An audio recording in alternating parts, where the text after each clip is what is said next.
Afternoon. My name is John Gaswright, and I'm thrilled to welcome you to this edition of the Project 2049 Strategic Competition webinar series. The events of recent years have dramatically shifted the fundamentals of the U.S.-China relationship. Recent developments such as Beijing's COVID-19 cover-up, concentration camps in Xinjiang, crushing Hong Kong's promised freedoms, threats against Taiwan, not to mention the U.S. Speaker of the House, have forced new realities on the international community, straining the liberal world order and demanding a reaction from the United States and its alliance network. Where we are now and how the United States can work with Japan and other allies and partners to be competitive in preserving our shared values are critical questions to explore. The economic arena is particularly important theater where the United States and our allies must compete. The China Economic and Strategy Initiative, or CESI, is a new nonprofit organization within Project 2049 led by a commission of foreign policy and national security experts committed to helping the United States compete against China. CESI's core mission is to provide U.S. policymakers the knowledge necessary to develop and execute a strategy to compete with and win against China. Importantly, competing with China in the economic arena will be a core focus of CESI. Today, we look forward to learning more about this challenge, potential solutions, and the role that the China Economic Strategy Initiative is going to play. Before we do that, and before I turn this over to my colleague Jin Hong, let me share the best way for our viewing audience to participate in today's live Q&A session. First, you can send questions directly to us at ask@project2049.net. That's ask@project2049.net. If you RSVP'd for the event, we sent an event reminder from that email just moments ago, and you can respond directly to that email with your questions. Second, if you have a YouTube account and are watching this stream on Project 2049's YouTube channel, you can submit questions in the YouTube chat box, and our team will collect them and send them to the moderator. Please include your name and affiliation when submitting questions. Questions with names and affiliations are prioritized. And with that, it's my pleasure to turn the floor over to my Project 2049 colleague, Jin Hong. Jin, the floor is yours. Thank you, John. My name is Jennifer Hong. I'm the Senior Director with Project 2049, and it's my honor to moderate this discussion on a turning point in competition with China. We have three distinguished speakers with us today, and I will start with Shioko Goto, who is the Director for Geoeconomics and Indo-Pacific Enterprise and Deputy Director for the Asia Program at the Wilson Center. Her research focuses on the economics and politics of Japan, Taiwan, and South Korea, as well as U.S. policy in Northeast Asia. She is a seasoned journalist and analyst, and she has reported from Tokyo and Washington for Dow Jones and UPI on the global economy, international trade, and Asian markets. She's also a columnist for the Diplomat magazine and a contributing editor to the Globalist. And she was previously a donor country relations officer for the World Bank and has been awarded fellowships from the East-West Center and the Knight Foundation, among many others. It's a pleasure to have you today. After Shioko sets the stage for us, I'm going to turn it over to two other speakers, Honorable Randall G. Shriver, who is the chairman of the board at the Project 2049 Institute and the chairman of the newly established China Economic and Strategy Initiative, CESI, and a partner at Pacific Solutions. Most recently, Mr. Shriver served 2 years as the Assistant Secretary for Defense for Indo-Pacific Security Affairs, and prior to his confirmation as the Assistant Secretary, he was a founding partner of Armitage International LLC, a consulting firm that specializes in international business development and strategies. Mr. Shriver has an astounding career of service to the United States, including service as a U.S. naval officer and several key leadership roles in both the State Department and the Office of the Secretary of Defense. And Mr. Blumenthal is a senior fellow and a director of Asian Studies at the American Enterprise Institute, where he focuses on East Asian security issues and Sino-American relations. He is also the partner at Pacific Solutions, and we are thrilled that he has joined the new CESI as the vice chairman. Mr. Blumenthal has served in and advised the U.S. government on China issues for more than a decade. And before joining AEI, he has served as Senior Director for China, Taiwan, and Mongolia at the U.S. Department of Defense. He has also served as a commissioner on the congressionally mandated U.S.-China Economic and Security Review Commission from 2006 to 2012, and he was the vice chairman of the commission in 2007. He has served as on the Academic Advisory Board on the Congressional U.S.-China Working Group, and he is the author of The China Nightmare, The Grand Ambitions of a Decaying State, and co-author of An Awkward Embrace, The United States and China in the 21st Century. With that introduction, Shihoko, I want to turn it over to you to kick us off and set the stage by sharing your observation of the state of affairs in the economic security in the Indo-Pacific region. Over to you. Well, thank you so much, Jennifer. It is a tremendous honor and great pleasure for me to share the platform with you, Chairman Shriver, now Vice Chairman Blumenthal. Congratulations to Project 2049 for launching this new initiative to focus on U.S. competition with China through the prism of economic interests. Since China took over Japan as the world's second largest economy in 2010, not only has its influence in the global economy continued to expand, despite repeated assertions from many quarters that the Chinese economy's rise cannot be sustainable. In fact, despite its many flaws and fragilities, China's economic influence worldwide has actually only continued to rise, especially in the global south. Beijing is also increasingly leveraging its economic might for political influence worldwide at the state, corporate, and individual level. From South Korean companies facing the wrath of China after Seoul's decision to deploy THAAD on Korean soil, to Australia engaging in a de facto full-on trade war with China as a result of Canberra calling for an investigation into the origins of COVID, Beijing has not shied away from using its economic dominance in the global economy for its own gain. Steps to decrease dependence on China, from enhancing domestic capabilities, reassessing supply chain resilience, to working more closely with like-minded nations, they are all taking place through new trade pacts, new partnerships. And the United States has also embarked to double down on its own commitment to strengthen its own domestic capabilities, especially in the critical technology sectors. And these are certainly ways to fight back against Chinese economic coercion and decrease dependence on a country with a value system that is increasingly polarizing from the United States. But the uncomfortable truth is that there's no end in sight for Beijing to stop weaponizing its economic dominance and to take advantage of the global interdependence because quite frankly, it's been able to, and because it's been very effective for Beijing thus far.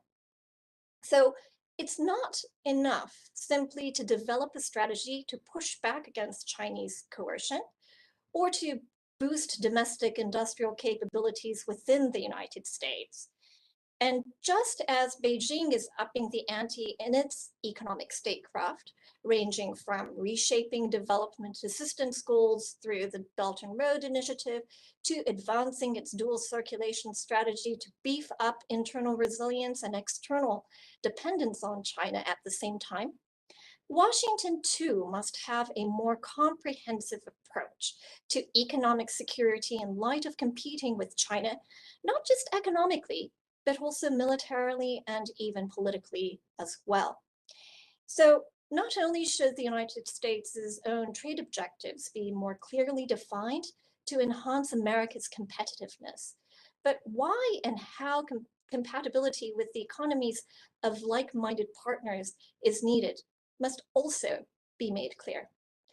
And perhaps most importantly, there is a growing need to protect strategic economic assets of the world economy collectively and develop mechanisms, perhaps an economic security alliance of sorts, by which threats to the collective economic interests trigger collective economic action, from the flow of capital and the flow of goods and the exchange of people. So we're still at the cusp, really at the beginning of defining and promoting economic security in confronting the China challenge.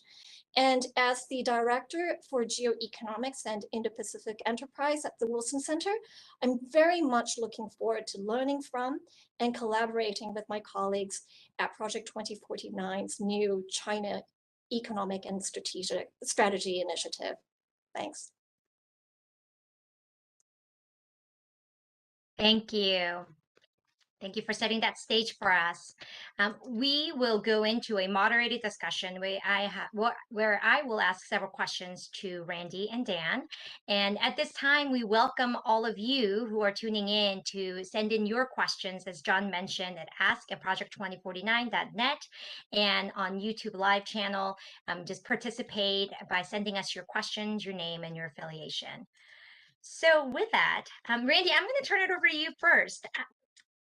What Shiyoko said was this is just the beginning of economic security, just for us to all the nations to think about how to face the Beijing challenge, the economic dominance that it's attempting day in and day out. Could you elaborate a little bit more on just over the few years, how the nations are approaching China and why that is happening? Just a little bit more depth to the CCP and China's actions. Great. Well, thanks, Jen. Thanks for the question, and certainly enjoyed Ms. Goto's remarks. Thank you for helping set the stage for us. I think the biggest difference is that most countries recognize the challenge and the problem. There's greater consensus on what we all face. China, for a long time, manipulated our support and participation in a free and open economic order for their own benefit. And slowly but surely, many countries were coming to the view that they were not going to be a responsible stakeholder.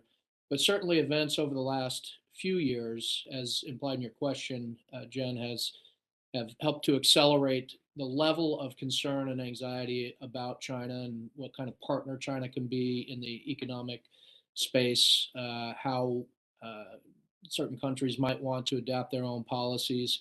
So recent events such as the COVID cover-up and the continuing zero COVID policies, which have dramatically altered the global trading system and the supply chain system, China's ongoing human rights atrocities, including the camps in Xinjiang and the ongoing repression of other ethnic minorities, the coercion of Taiwan, as we saw recently, the overreaction to Speaker Pelosi's visit to Taiwan, and of course also China's backing of Russia in its unprovoked invasion of Ukraine. So I think all of those combine to act as an accelerant to everyone's level of concern. And now we're at a stage where we're trying to, as individual countries, adapt to these challenges, come up with appropriate policies, but also collectively share best practices, identify where collective action is necessary, and we can only succeed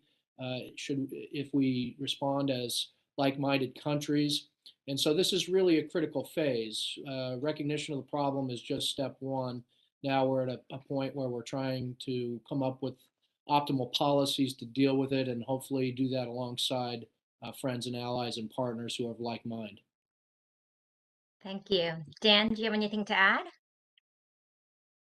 Yeah, on that specific question, I would just say that there are a couple things that are going to be going forward a little bit different, I think. One is grappling with the fact that though the CCP has made great strides economically and continues to do so, and has created dependencies across the world, including by us on certain sources of supply that we saw during COVID and so forth that are very concerning to us. Its economy does seem to be in a long-term slowdown, and there are structural factors at work that I think Xi Jinping will not address for political reasons going into the Party Congress. So I think one of the challenges, and it's very difficult for I think Washington policymakers to get their head around some of these contradictions, which is It's not an economy that is going to overtake the United States. That's not the right frame. But it is going to be a very important economy going forward. It's going to be growing more slowly, but still very important. And we're going to have to take more of a scalpel approach, I think, going forward to what is it actually that poses the most problems to the United States and our allies in the Chinese economy and in Chinese economic statecraft, and what is it? How do we grapple with the fact that the picture of China being too weak is not correct, but also the picture of China overtaking the United States is also not correct. So I think there are a lot of conceptual challenges going forward in defining the problem, and then fashioning some, I think, very complicated responses. Yes. I know you briefly touched upon US's response. How has the US adopted its policies, and do you think that we're doing enough in this space? You had mentioned more scalpel-like approach. Can you just elaborate on that a little bit more, Dan? Yeah, I'd say a few things. One is the U.S. has obviously begun to take seriously the concept of Chinese economic aggression, as it was called in the previous administration, and in this administration, using the word malign influence and unfair practices. Certainly, I think the awareness of the American public is much higher about Chinese practices, whether they be distortions of various markets and semiconductors and so forth because of state subsidies or IP theft, of course, and massive IP theft, things of that nature, and of course the coercion that was mentioned previously, economic coercion towards Australia and so forth. So I think public awareness is much higher. In terms of actions, I mean, there's been some actions there's some actions, limited actions, I would say, with respect to entities listings, which lead to export controls. But the Wall Street Journal had a piece a few weeks ago that stated that essentially most technology is still flowing to China. So you can't really say that the United States or its allies have really taken, I'd say, strong steps to stem the tide of technologies we don't want to see in Chinese hands. So that has to be addressed both legislatively and through executive action. When we talk about rejiggering supply chains and not being dependent upon China for certain sources of supply, I would say, the whole concept in the United States of free trade agreements, market access agreements, has disappeared since the bipartisan faltering of the Trans-Pacific Partnership Agreement. So I'm not an economist, but I can't really see how supply chains are really going to move without alternative markets, alternative places. So if you don't have free trade agreements, market access agreements, carefully crafted with Southeast Asia, for example, I just can't imagine this idea of even partial decoupling being successful. Randy, do you have anything to add to that? Well, I think Dan's answer is spot on. And I think as we grew to understand the nature of the challenge a little more and China's ambitions came into greater clarity, obviously people reached for the toolkit and the tools that were available. And so I think the end product of that is something that's a bit uneven, not necessarily coherent when it comes to understanding the interaction of these various tools. So what's the impact of tariffs versus reform CFIUS and the like? And I think one of the things that is missing is, really at a fundamental level, understanding strategic objectives, how these various tools should be employed. Some are underutilized, maybe some are overutilized, some maybe still need to be created by working with our Congress. But I think the response to date has been one that reflects what was available to policymakers at the time to impose costs. Certain cases try to deal with the most urgent problems, for example, on export controls, as we watched China's military civil fusion program grow their military in very sophisticated ways. But what we really hope to do is have a fundamental relook at the overall economic and trade strategy and how to strengthen that and optimize that. Well, I think that is why the initiative SESI, right, has come into its inception. What is SESI?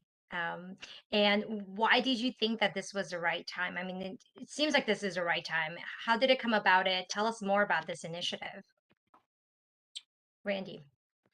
Well, thank you. Yes, it's very much based on what I just described as a need for a more thoughtful, coherent strategy based on underlying premises that can be agreed to, fundamental objectives. I believe to have a strategy, you have to have defined optimal end states.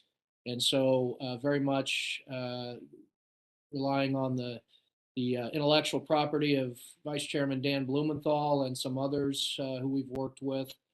We developed this idea, and SESI is a standalone initiative under Project 2049, and as such enjoys a 501c3 status, so we're non-profit, nonpartisan. And it's an organization that is both comprised of and will be run by a set of senior commissioners. Happy to have Dan alongside in this effort, but we also have other tremendous colleagues, Matt Pottinger, Peter Berkowitz, Sheena Chestnut-Greitens, and Nazak Nikatar, just an all-star group that bring a wealth of experience in the national security field as well as the trade and economic field. And we've got a great staff. Josh Young has joined us as executive director, and we have a great research fellow, Madison Sparber. So we've got the team to do this and really help our policymakers understand the lay of the land, but more importantly, what should the fundamental strategic objectives be? How do we build out a roadmap? If we were going to look at a next administration first 100-day plan, what should that look like? What should they be asking the Congress for? What things can be done through executive order? This is too critical to just let inertia control our policy choices. This needs to be a very thoughtful, intentional approach to this economic competition. Dan, I know you're the vice chairman. What made you want to be part of this initiative? Well, as Randy said, we were working closely with some groups who are very interested in how to make a unique contribution to what is getting to be a fairly crowded field now with interest in China. And you'll notice Randy mentioned our colleagues. None except for one it really has much experience in trade and investment and economics. It's really for national security, foreign policy people to learn as much as they can about what actually matters from a strategic point of view in terms of the economic competition, in terms of economic policy, and so forth. And we hope to learn a lot, bring experts to bear to help us do so, and then to hopefully educate other strategists and national security policymakers. There's a debate raging about the issues of technology, of decoupling, words that are flying around, concepts that are flying around that I don't believe have been thought through fully for from the perspective of national security policymakers who, at the end of the day, if you imagine a U.S. government, U.S. government now, let's say that has a China policy, and the Biden administration, let's say, or the Trump administration before it, has some serious thoughts and ideas about what to do economically, but really needs to know how the different agencies of the U.S. government who do economics, USTR, Commerce, Treasury, how to leverage them really better for competition. A lot of those agencies have been set up not for competition, but for export, helping U.S. export, helping U.S. open markets, and so on. Even the time spent, let's say, by a U.S. trade representative. I mean, in the last administration and this administration too, a lot of that time is spent negotiating bilaterally with China. It's our going in hypothesis and assumption that that's not time well spent when you have all these Southeast Asian markets and so on that with whom we don't have free trade deals or fair trade deals or whatever they're called now. So I think thinking systematically and rigorously through some of the economic concepts that are on the and technological concepts that are on the table right now, and giving a kind of strategic purpose to them is why I find this initiative unique and worthy of time and effort. Thank you.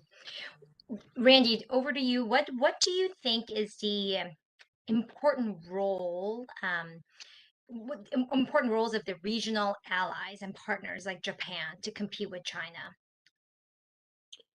Well, Japan as a large economy and large trading partner with both China and the United States plays an absolutely key role. And our friends in Japan have themselves identified this as one of the pressing challenges of the day. They've created new organization at the National Security Staff to deal with economic statecraft and really coordinate all those various instruments of national power for Japan. And I think, as Dan was alluding to, when we look at the competition with China, we sometimes we don't even know what the measurement is. How do we know when we're winning? Are we winning if our GDP is simply larger? Are we winning if we're thwarting innovation in particular sectors that are of concern to us? Are we winning if our supply chain is diversified? All of this we can work through and make informed decisions.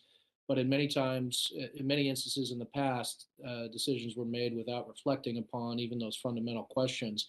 And I think with Japan, as they themselves work through these things, it's such an important trading partner to both the US and China. Anything we do will be amplified, good or for ill, if Japan is alongside us or not alongside us. That will be one of the defining features as to how we'll be successful.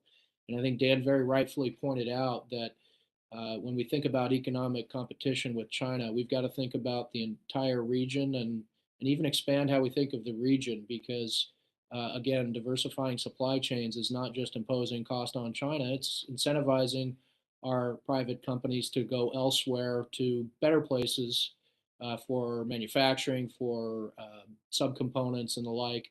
So there's a lot of work to be done on this partner ally piece, and it's absolutely critical. And as I look across the landscape, nobody more critical than Japan, and they've been a thought leader, so we can benefit from what they've learned in terms of best practices, but absolutely going forward in lockstep would be our hope.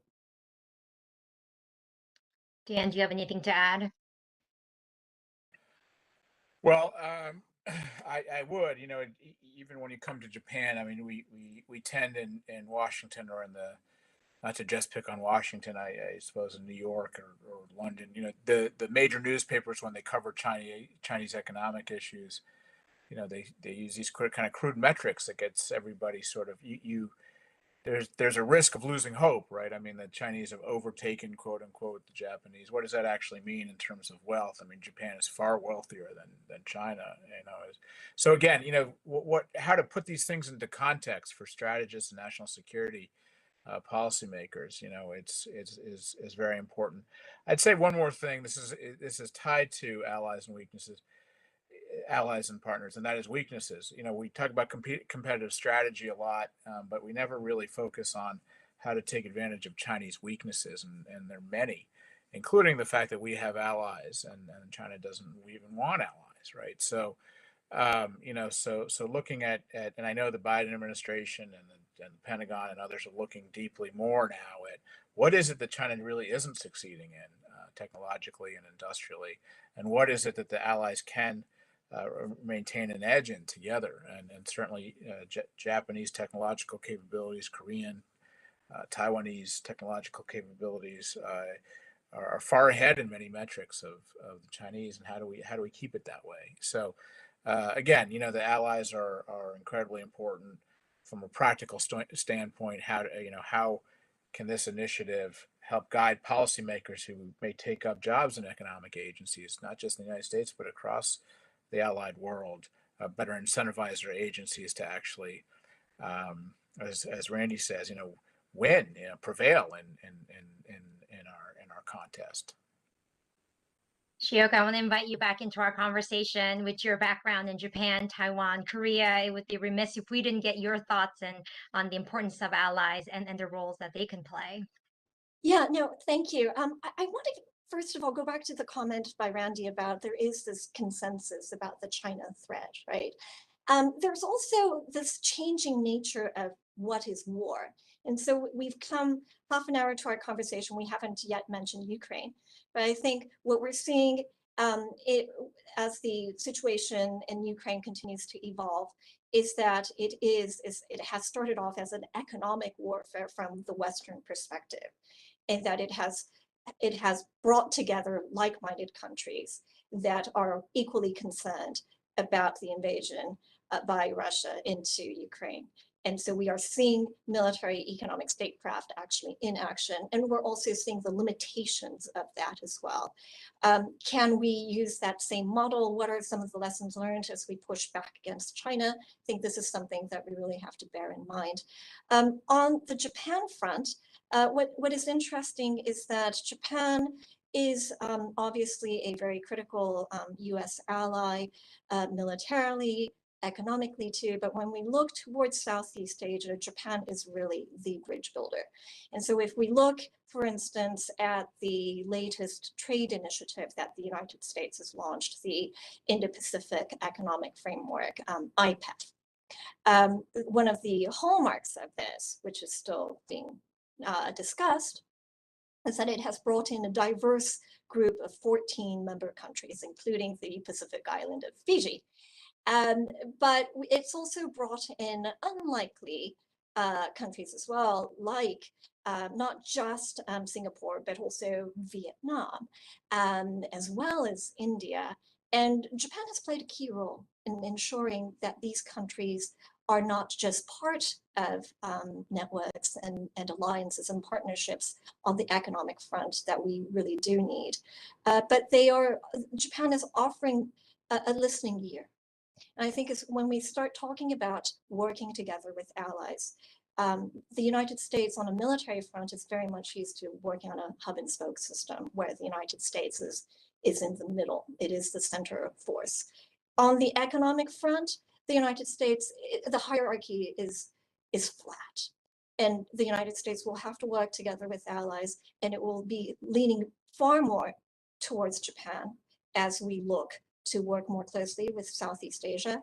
And I would be remiss if we didn't talk about the role of the private sector in all of this, that the driving forces of innovation, the driving forces of competitiveness do come a great deal from industrial research that comes from the private sector. And Japan has this great tradition of working closely together with the private sector. And there is a lot for the United States not to emulate Japan with, because some of the experiences that Japan has had, it has obviously not been successful, but it is also a model too for cooperation with the private sector as well. Thank you. I know that I am thrilled that we have this new initiative with Project 2049, and I know that many audience members are thinking, how can we get engaged with the initiative in the future? What are some ways our audience members can stay engaged with the initiative going forward? I just want to turn it over to you, Dan, to start to see what are some of the things that we can look forward to from the initiative? Well, I'd say that we have, as Randy said, a very active set of colleagues and commissioners who are already active out in, from my colleague at American Enterprise Institute and University of Texas, Sheena Greitens, who writes a lot and just has a terrific piece out yesterday in Foreign Affairs about how China's responding to the fact that its economy isn't doing so well and has to resort more to expanding its notions of security and political security, ideological security. To Matt Pottinger and Peter Berkowitz and others who Nazak, who have published a lot, who do a lot of things that are already shaping the debate. But I think coming together cohesively with the staff to focus on a set of questions to bring rigor to the discussion. Some of the topics of which I raised here today I think will be very important. So engagement, media engagement, different kinds of different kinds of products that we'll put out, and things of that nature. And substantively, I think that some of the differentiators and ways we want to be a little bit different from other initiatives, substantively, have to do with this question of how do we want to emerge from this competition? How do we want to how do we what does winning it actually look like?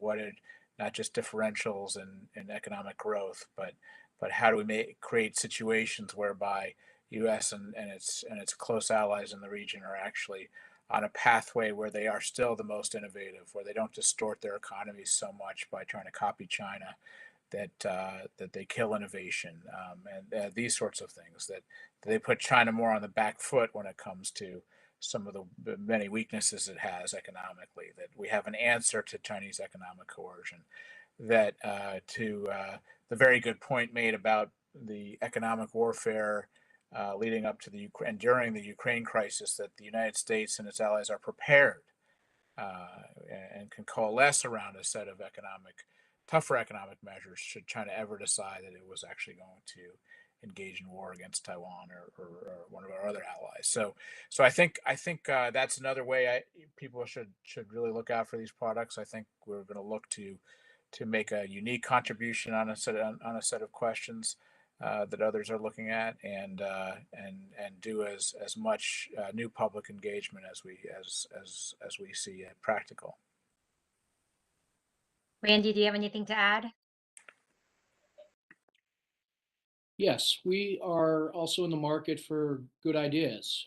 Part of the reason we're convening this group is because some of the answers are not readily apparent. Dan mentioned response to Chinese economic coercion. I've been part of many conversations where different ideas are floated. Maybe we need a multilateral insurance fund to go in and bolster the likes of Lithuania or a small Pacific island when they face Chinese sanction. But that's an imperfect solution for a lot of reasons. We the fact that we can, or the possibility we just go in and buy more has its flaws. So, some of these we just haven't solved. And so there are people out there that are thinking about these problems. Feel free to send us good ideas or send us articles, whatever it may be. We're in that market right now, particularly at the beginning phase of this initiative. I think ultimately we do want to have practical solutions. I think Dan concluded by saying we want to think in practical terms, but very much so, how do we take, even when we identify the good ideas and think about legislation that might be required? How do we, we're a 501c3, so we're not going to be on the front lines lobbying, but we'll certainly be advocating for ideas that are nonpartisan and objective. But ultimately, to have an impact, we want people to be able to pick up the ball, help us take a good idea, put it into legislation, move it into the executive agencies that will have purview over these matters.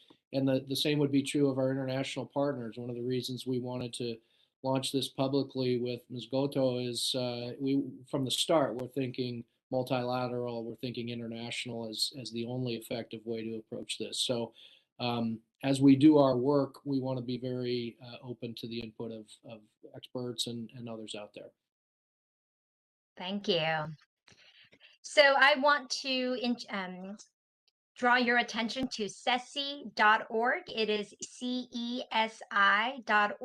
That is a place where you can engage with us. Future activities, future publication, events will be posted there.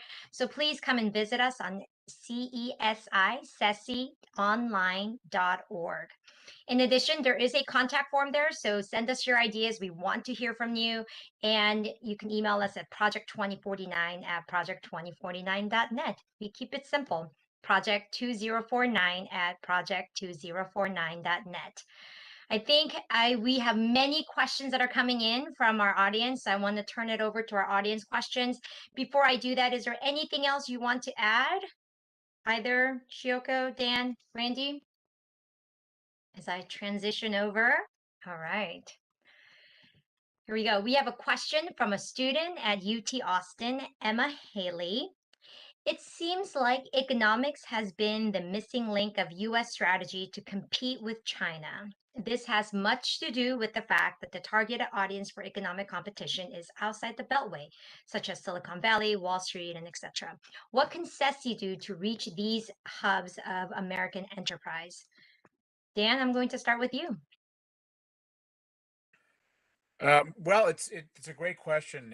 I was going to say, part of the reason that economics is there's a couple other reasons, of course, that economics hasn't been as well covered. One is if you talk to economists and you say the words, "What's your economic strategy?" they run away because they say, of course, United States, there's no economic strategy. You have a market, and things are, which we do. We have a great free market system, and we want to keep that. But economists tend to stay away, in my experience, from saying, what's our end state, what's our strategy besides enhanced welfare and so forth. So that's another reason. I'd say it goes beyond Silicon Valley and New York, which is certainly there's concentrated wealth and power there, and there's centers that are not necessarily fully on board with all aspects of competition or see it differently. But the U.S. economic engagement, as far as I understand it, with China and with if we say the Indo-Pacific, Asia, whatever, is so much wider than just those power centers. I mean, we saw in the sort of tariff battles the importance of farmers and farm states. We see the supply chain problems because of COVID-0 and other problems affecting consumers across the country. So I think it's a very important, I guess the way I would answer that is I don't have a specific answer for how to specifically engage, in distributing out to centers beyond the ones you mentioned. But I'd say that,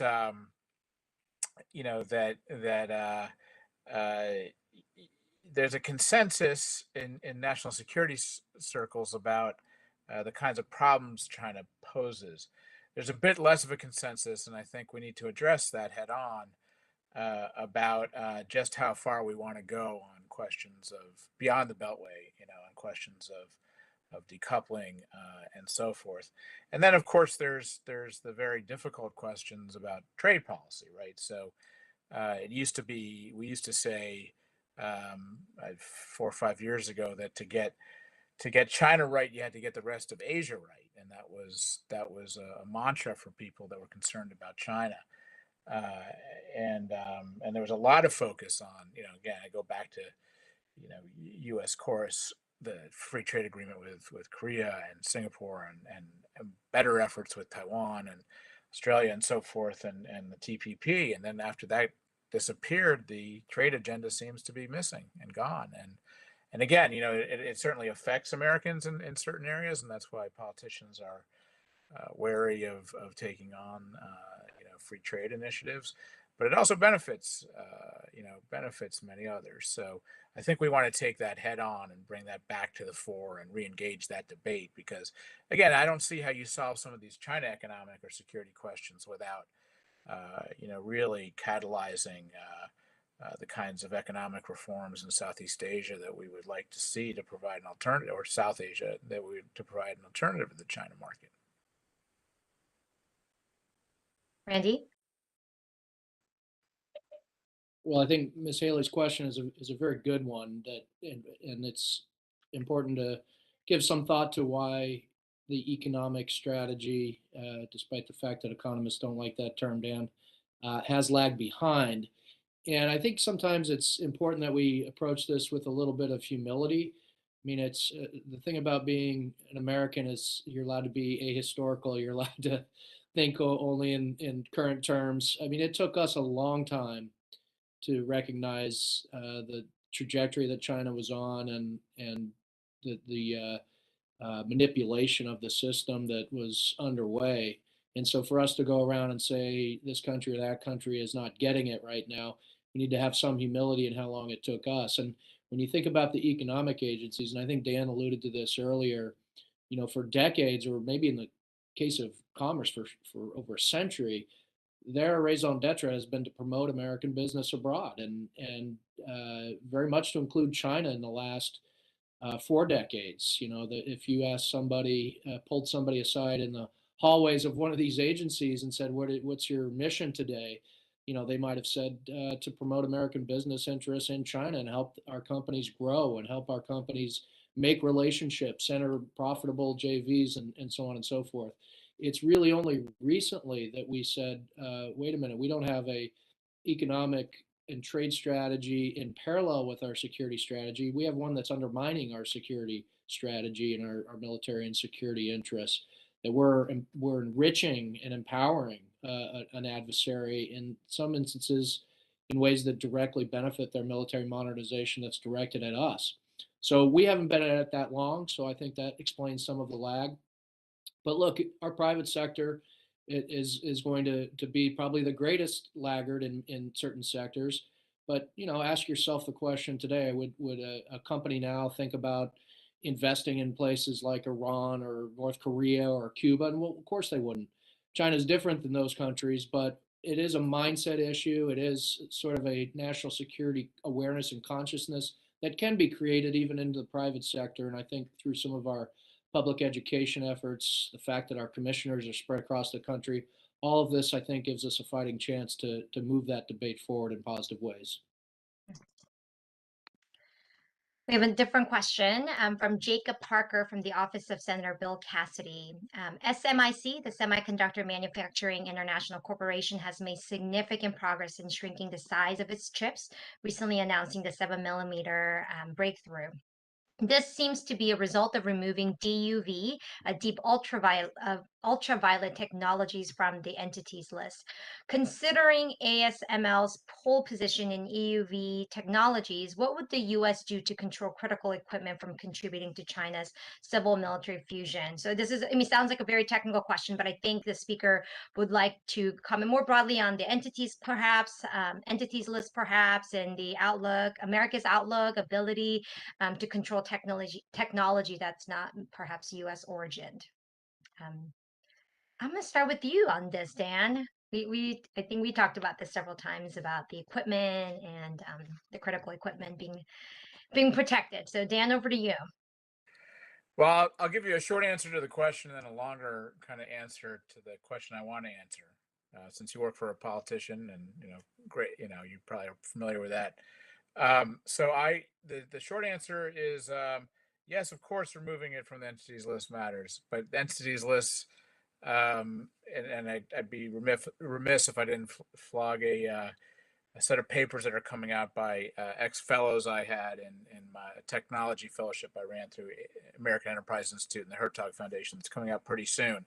One by Gregory Graff, who's written about the leakiness of the entities list and the really in detail, and the need to have enshrined in law export controls on things that we know need to be controlled.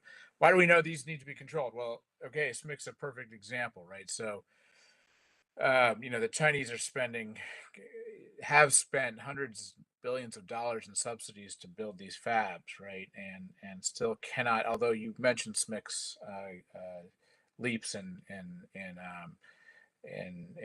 the size of nanometer of the chip, but generally speaking, you know, have not succeeded in the advanced semiconductor manufacturing space. So one way to have a competitive strategy and to make China continue to have to spend more and more to do something they're not very good at is to have actual export controls, to control those technologies that would actually help them become competitive with a TSMC or with a Samsung or an Intel. And so we need those things, and we need a list of things where China, and one of the things we hope to do in this initiative is come up with more things that China is spending a lot of money on that they're not finding success in. Our mRNA vaccines, that's a big one. China, it's not for lack of trying. It's not for lack of trying for intellectual property theft and so forth. They just haven't been able to do it. And so again, you know, doubling down on things that were, of course, you have to balance that against, you know, general public health policies and aspirations we have for everybody, all of humankind. But again, there are a number of things that China just isn't able to do, and the reason you have export controls and other cost-imposing strategies is to have them keep spending on things that they that they don't succeed in. Thank you. I think I'm going to go to the next question. We have so many questions. I want to be able to get through them, and I know we only need to have 10 minutes. We have a question from the live chat, and I know, Randy, you talked about this a little bit, but it's one thing for America to compete economically with China. Smaller countries face realistic risks and benefits in the US-China competition. While Taiwan's government helps smaller enterprises with information security and other buffering mechanisms, will the United States be able to closely collaborate with smaller countries to help them wean off, quote unquote, China's money and business? Well, the short answer is I hope so. We have some tools available. Uh, Look, in some instances, it's about simple development needs, and this is an area where our game has not been very strong. We've moved to create new tools like the DFC, the Development Finance Corporation, but at this point it's underutilized, and we're still sort of being dominated by the green eye shade types who are out looking for the best deals. But we need to start moving out and act as though we are in a competition. Some cases it's just simple development needs that will allow them to move along the economic development spectrum to a point where they can have a more diversified trade pattern. But in other instances, it may be outright protection against over reliance on China, over susceptibility to Chinese coercion. And, in some cases, I think we just take it case by case and look at each country's individual situation. If you're talking about the Pacific Islands, for example, we hold much higher cards among the compact states of Federated States of Micronesia, Palau, and the Republic of Marshall Islands. We got to get the compacts done first, and then we can look at a variety of ways to make them more resilient against potential Chinese coercion. I would point out, however, if you were to look at the last, let's say, 3 decades and look at individual cases where countries came under pressure from China, whether that's Taiwan or South Korea with the THAAD deployment, Australia for having the gall to ask for the WHO to look in the origins of COVID. More recently, Lithuania for having the gall to open a Taiwan representative office. The Chinese bring the coercion. More often than not, countries are resilient enough to withstand it, even small countries. But I would say even more so if we develop the right tools to help them when they're really under the intense pressure that comes with a Chinese overreaction. And those are the kinds of things that I think we'll look to explore in this initiative alongside what other partners can bring to bear. But I'm optimistic, but it's Chinese coercion pressure is a real thing, and we can't sort of wish it away that it's not going to be part of the landscape going forward. So we just need to be smart about how we respond. Dan, same kind of optimism?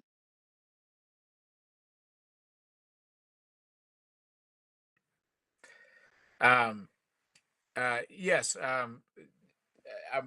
am optimistic. Again, the Chinese have certainly gotten our attention with these questions of economic coercion. It's been the Australia case was interesting, right? I mean, so just one quick point here. In terms of Chinese having weaknesses and vulnerabilities too, the Chinese did not go after the things that would have hurt them the most.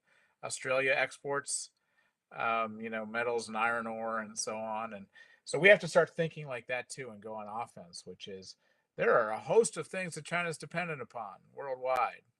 Some of them from the United States, some of them from Taiwan itself.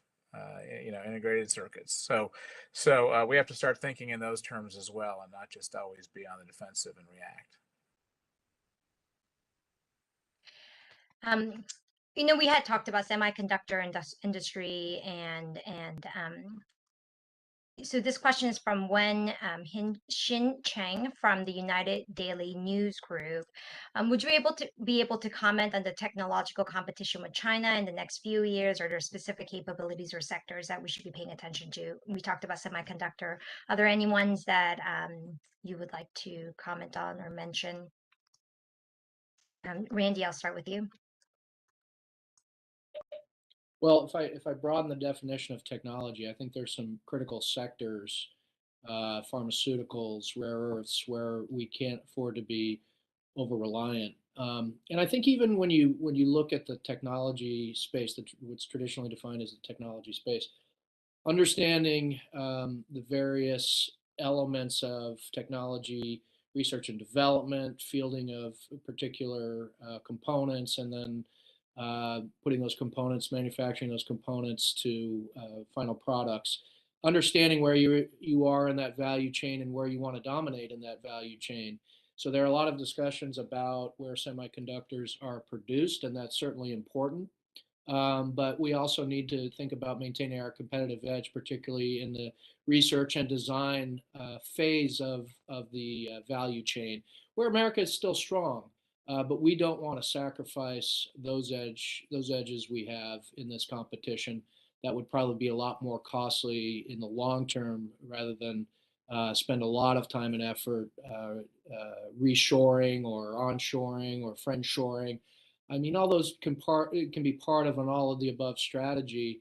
But I think the question about technology competition, we really need to sort of break it down and understand where it's critically important that we maintain an edge, where we need to pick up our game, and where we need to really dominate. And I think, the high cards we hold right now still are on the part of that value chain of design and research in terms of future capabilities. And we can't sacrifice that. And I think Taiwan is a partner in all of that. Obviously, the major foundries are in Taiwan, but the foundries themselves become places of innovation because they're so dominant in the production. So I think Taiwan is going to be an important partner in this going forward. But again, I remain optimistic as long as we are intentional and focused on the nature of this challenge. Dan? I didn't have much to add. If you want to go on next questions, or if Ms. Sure. Goto, yeah. Okay, Shioko, do you have anything to add? Yeah, just a couple of things. So with the pandemic, as Randy said, the United States and a number of other industrialized countries have identified a number of key sectors, and semiconductors is one of them, pharmaceuticals, higher capacity batteries, rare earths, critical minerals are the four sectors that the United States has outlined. But when we look at the G7 and we look at their G7 infrastructure investment initiative that just came out this summer, they also identify areas where they want to work more and invest more outside of the industrialized countries into the global south and into emerging markets. And some of them include information technology networks, 5G and beyond, 6G, and also environmental sustainability projects too. So to meet some of the energy security needs, so that we are less dependent on energy sources from authoritarian regimes. Now, that's not an issue for the United States because it has become a net exporter of energy. But when we turn to the critical allies of the United States, energy security is very much something that continues to rattle them. And we've seen through Ukraine that this is it's a tremendous vulnerability for the global economy as well. And this is going to be a tremendous challenge for Europe as the winter months come. So there are opportunities to invest. There are opportunities that the United States does actually need to work much more closely with other countries as well. I think when we look at opportunities for cooperation, we do need to think about innovation, but not just simply US-led innovation, but innovation together to meet some of these cross-border challenges. Thank you. An hour is just never enough when we have this amazing panelist here talking to us about this exciting new initiative. I We apologize that we could not get to all of your questions, but this is just the beginning for SESI. There will be many more activities and events happening, so please tune in to Project 2049's activities going forward. Once again, it's SESI Online, CESIonline.org, for you to stay engaged in the initiative's activities in the future. Shioko, Randy, Dan, thank you so much for joining us today, and we look forward to seeing you again in the future. Thank you. Thank you.